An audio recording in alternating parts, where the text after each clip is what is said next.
明年的总统大选哪力被三卡都有一份上新的民调，民进党的赖清德以37.76%排第一，民众党的郭文哲31.29%排第二，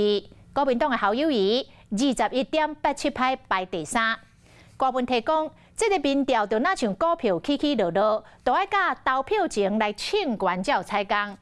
侯友宜是讲，民调的关键，伊拢参考，嘛用谦虚的心来看待。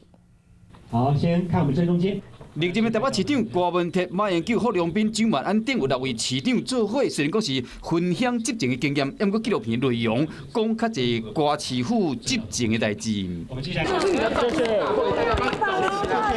郭文哲的动作真多，更加积极拜访中南部，过两天14度出现伫侯友宜的故乡嘉义去参拜。万条卡意思真明显，依照lin传媒2024年总统大选上新的民意调查显示，赖清德有37.76%的支持度，郭文哲排第二，支持度超过30%，侯友宜排第3名，支持度是2.87%。另外一份民意调查，3位总统候选人嘛是同款的结果，有31.2%支持赖清德，郭文哲2.5%，侯友宜嘛是第3。民调就是这样，跟股票一样，就是。